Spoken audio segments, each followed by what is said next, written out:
नमस्कार, आप देख रहे हैं न्यूज 18। मैं हूं आपके साथ मेनका चौधरी और आज दिल्ली से एक बड़ी खबर रही कि केजरीवाल से सीबीआई ने पूछताछ की। तिहाड़ जेल में केजरीवाल से पूछताछ हुई है। सीबीआई ने केजरीवाल की गिरफ्तारी से इनकार किया है। पहले खबर आई थी कि केजरीवाल की गिरफ्तारी की खबर। कल सुप्रीम कोर्ट में भी सुनवाई है। सुप्रीम कोर्ट में सुनवाई पहले से चल रही है। पूछताछ इसी बीच सीबीआई ने की है केजरीवाल से और ये पूछताछ जेल के अंदर ही हुई है। तो बड़ी खबर इस वक्त कि सीबीआई ने कोई गिरफ्तारी नहीं की है, सीबीआई ने पूछताछ की है। तिहाड़ जेल में केजरीवाल से पूछताछ हो रही है। सीबीआई ने केजरीवाल की गिरफ्तारी से इनकार किया है। पहले आई थी कि केजरीवाल की गिरफ्तारी की गई है। फिलहाल ये मामला अदालत में है। कल सुप्रीम कोर्ट में सुनवाई होनी है। हाई कोर्ट से अरविंद केजरीवाल को झटके लग चुके हैं। उनकी जमानत अर्जी खारिज हो चुकी है और अब सुप्रीम कोर्ट में सीबीआई कल इस मामले में अपना पक्ष रखेगी।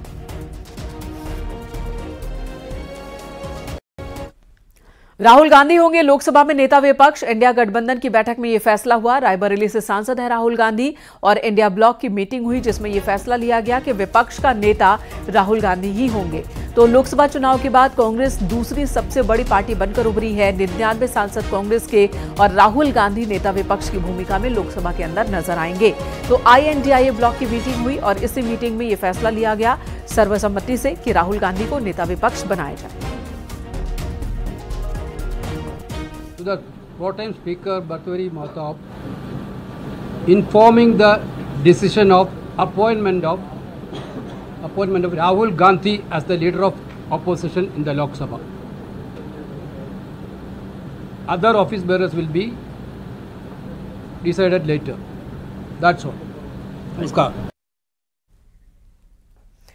तो कांग्रेस नेता राहुल गांधी होंगे नेता विपक्ष। कांग्रेस सांसद प्रमोद तिवारी कि कांग्रेस और विपक्ष के एक एक नेता और कार्यकर्ता की चाहत पूरी हुई।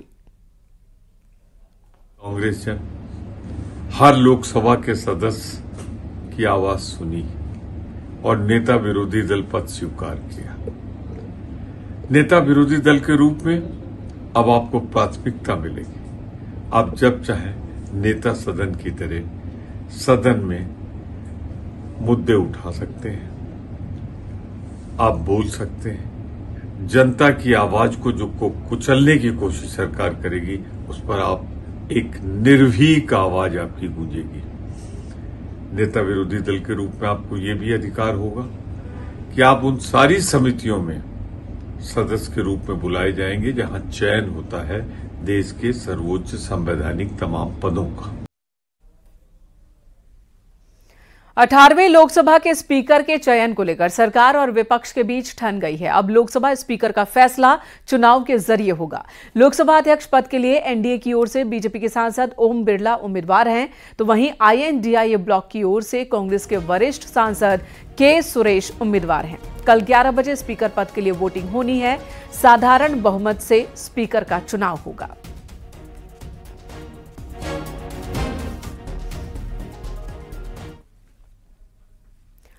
इधर गोरखपुर में लोकतंत्र रक्षक सम्मान कार्यक्रम में सीएम योगी ने शिरकत की। ये कार्यक्रम आपातकाल के 50वें साल के मौके पर आयोजित किया गया।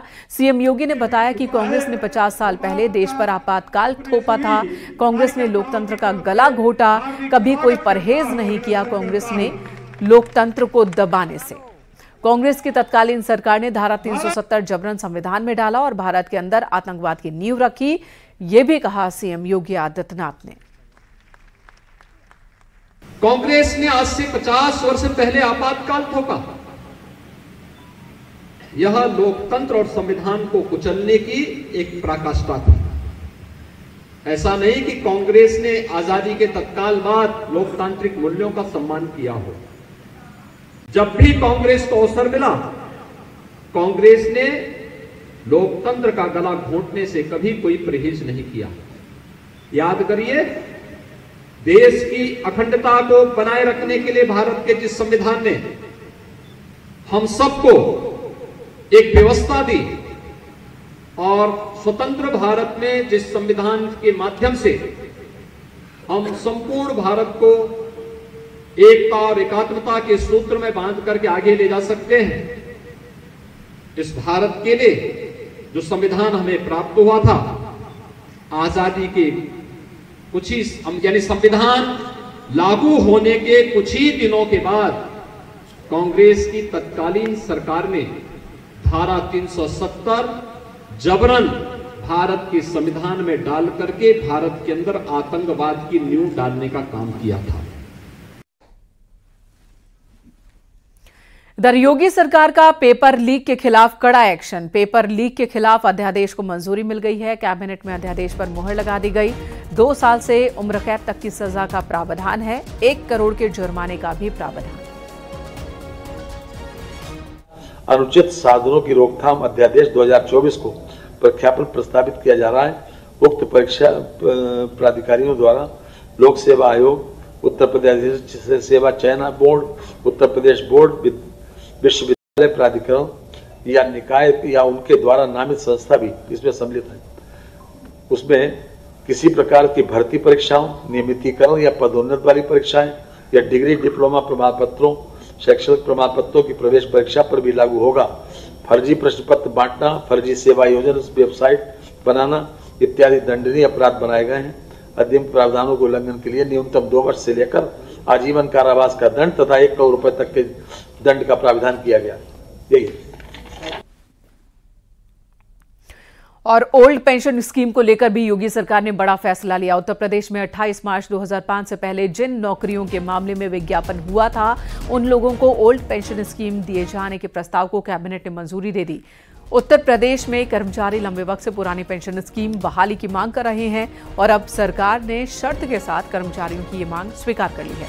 28 मार्च 2005 के बाद सूबे में ज्वाइन करने वाले सभी राज्यकर्मी न्यू पेंशन स्कीम के ही दायरे में रहेंगे। उन्हें ओल्ड पेंशन स्कीम का कोई लाभ नहीं मिलेगा।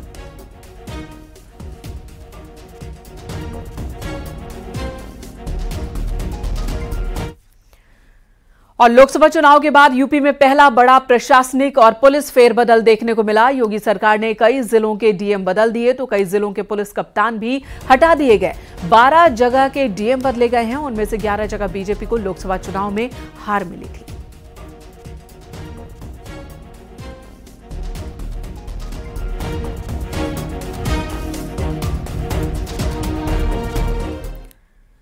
इधर कथावाचक प्रदीप मिश्रा के राधा रानी और तुलसीदास पर दिए विवादित बयान की आंच अभी थमी भी नहीं कि ब्रह्म ऋषि कुमार स्वामी ने भगवान श्री कृष्ण और हिंदू को लेकर विवादित बयान दिया। भड़काऊ और आस्था को ठेस पहुंचाने वाला ये बयान वायरल हो रहा है, जिसे लेकर वृंदावन पहुंचे किन्नर महामंडलेश्वर हिमांगी सखी ने ब्रह्म ऋषि कुमार स्वामी के बयान की निंदा की।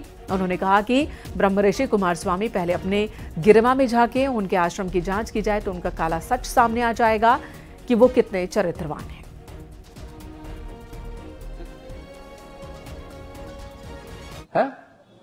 भगवान कृष्ण कहते मेरे में चरित्र नहीं है, गुण ही नहीं है। अब 1 शादी कर ली, 2 कर ली, 15 कर ली, 16 कर लो, बहुत है। 16 कितनी कर ली? 16 यार, ये चरित्र है कोई? किसी भगवान का कोई चरित्र है? और बच्चे कितने कर लिए? 1 लाख साढ़े। ये चरित्रवान करेगा। मैंने कुमार स्वामी का वीडियो जब मेरे पास आया, मैंने उसे देखा और मुझे बड़ा अफसोस होता है कि ये तथाकथित जो धर्मगुरु अपने आप को कहते हैं, ये धर्मगुरु नहीं है। जो धर्मगुरु होगा वो कभी भगवान श्री कृष्ण और राधा रानी पे टिप्पणी नहीं करेगा। कुमार स्वामी का टिप्पणी वाला जो शब्द है, जिन्होंने कहा कि भगवान श्री कृष्ण